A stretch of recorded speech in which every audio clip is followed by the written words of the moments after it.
This is from a male's perspective. So this didn't happen so long ago. Actually, it happened just yesterday.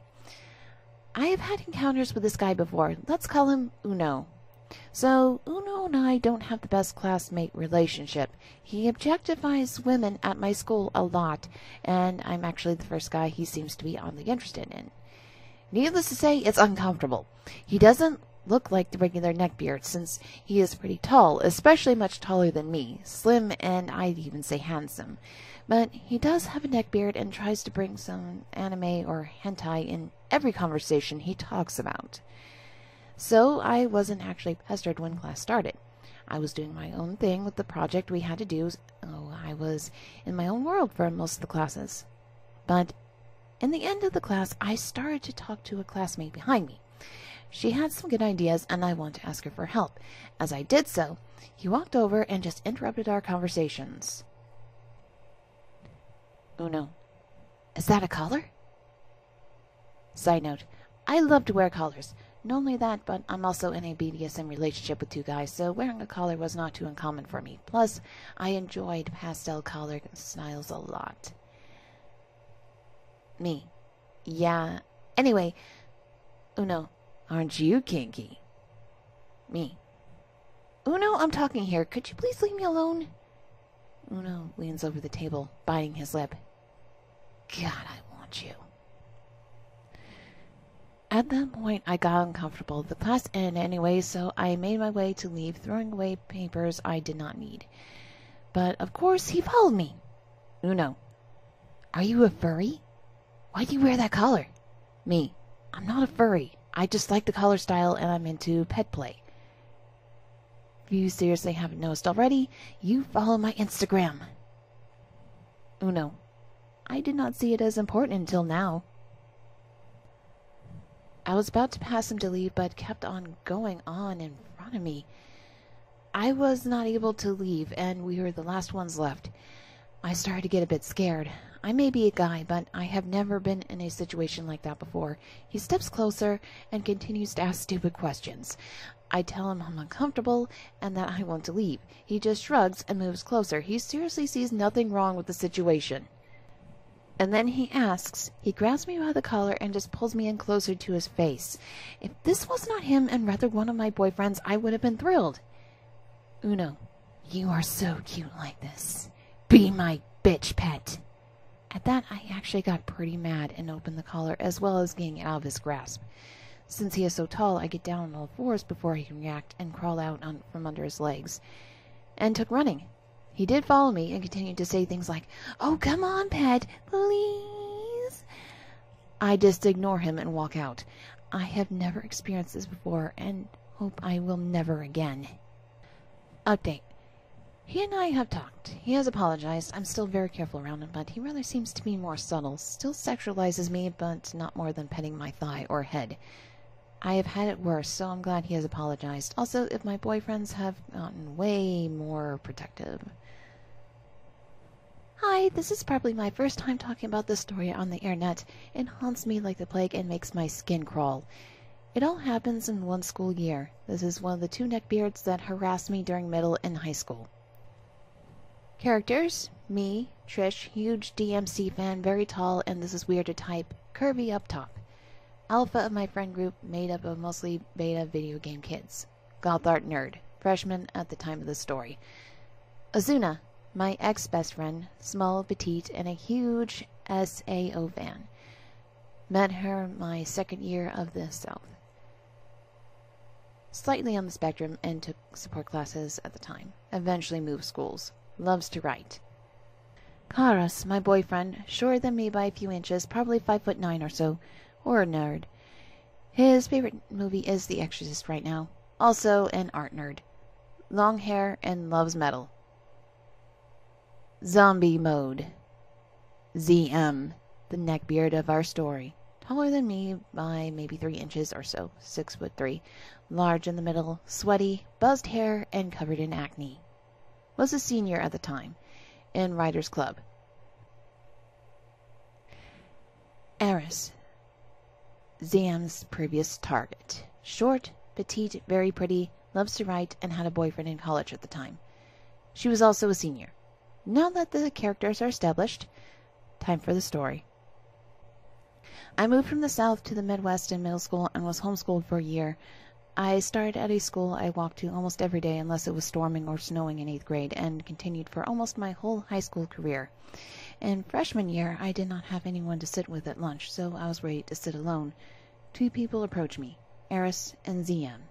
Eris introduces themselves. I'm Eris, and this is ZM. You're a freshman, right? Yeah, I'm Trish. Pretty name, ZM chimes in. My real name is very uncommon, so he commented on it.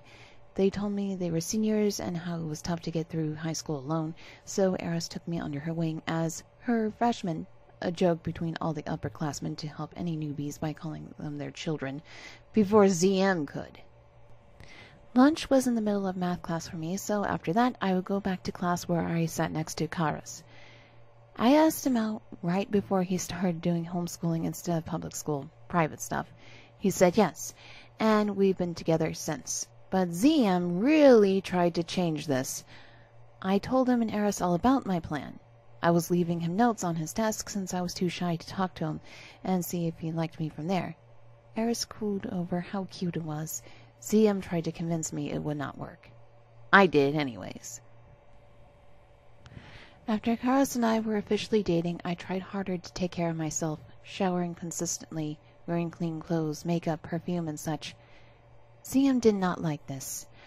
One day I came to school in full face, rather than my usual lipstick, eyeshadow, and eyeliner. I was sitting with Azuna and we started watching videos, when who else but ZM walks up to us. I couldn't help but notice, Trish, you're wearing a lot of makeup. Okay. That's all I could say, since it was just foundation and powder that was different about me. No, like a lot. Guys think that's really gross. My boyfriend doesn't. He thinks it looks good on me. He doesn't care if I wear makeup or not. No offense, but Kara isn't good enough for you. Now I was mad. ZM had never met Karas. All he knows about him is that our first date was homecoming, and he refused to talk to him then and only came up to me when I was without him. Other times he just sulked and watched me hang out with him. Karas did not want to meet him either. Whatever, man. I kept talking to Azuna. ZM walked away. Azuna was in Writers' Club with him after I convinced her to join. I left because of how creepy ZM got and wanted to start avoiding him after the real incident. I had this love book I was working on for upwards of a year when I met Eris and ZM, and Azuna was writing it with me. I showed it to ZM. It was a zombie-based story that took place in New Orleans and followed 2 teens who would scavenge to fight zombies. He told me he loved it, and that it inspired him to write one too. I was excited to read it, so I asked him to send it to me. I was appalled at what I read. The whole story was mine, except he wrote himself in as a buff loner baddie, and the other character was Eris, but in tight, skimpy clothing, and all she did was flirt with him, and in the story he shoved her aside because he had eyes for another. Then he described an over-sexual version of myself, and how he pined after her attention over all the skimpy hoes of their home. Despite that, the way he described me was curvy, with an always-present seductive expression, heels, and a... I'm not paraphrasing because it's burned into my mind. A round ass, tight like the almost non-existent shirt she wore. I was disgusted. He turned my year of work into disgusting underage smut and prided himself in it. Obviously, I told him off, and it scared the hell out of me. This isn't all he did, though. He constantly begged me to let him give me a ride home. Obviously, I always said no. He'd tell me how my boyfriend was never good enough and how I should break up with Karas to be with him. Remember, he's 18 and I just turned 14 at the time. Offered to take me to dates at his fast food job. Always rejected. He would make gross sexual comments that made me gag and laugh about it. He tried to give me full-front hugs and crush me in BO and sweat just to grope me. Luckily, I'd break them off after 0.5 seconds. I'm pretty sure our last interaction was when Azuna dragged me to Writers' Club for the last time. She promised he had not been there in weeks. But he must have caught wind that I was there, because 20 minutes after I show up, who should appear but ZM? Hey, Trish! I just all but glared at him. He gave Azuna a fist bump and held out the same to me. No. Come on, let all that stuff go. Water under the bridge, right? I wasn't doing this. I shook my head again, and he kept it outstretched, insisting that all is forgiven, like I did something. I told Azuna goodbye and went home, and I don't think I've heard from him since. I work at a dollar store, and I'm used to some very interesting people. We do get a lot of older people in, guessing having food for $1 is great if you have fixed income. So I'm working the register when the sweet old lady comes up, we will call her SL, and ask for help unloading her cart.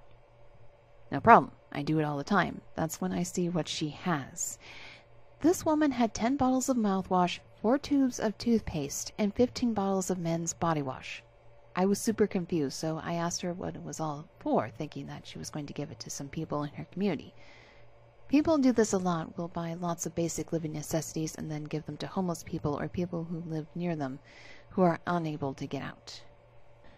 SL's response nearly put me on the floor. Oh, this is from our grandson. He lives in my basement. I'm trying to send a message. Think he'll get it? I cannot contain my smile and say, I think so. As I'm ringing her up, we keep talking about her grandson. She told me so much. You know how old women are. I was trying very hard to keep my composure. But at the end of it, I knew for a fact her grandson was a neckbeard.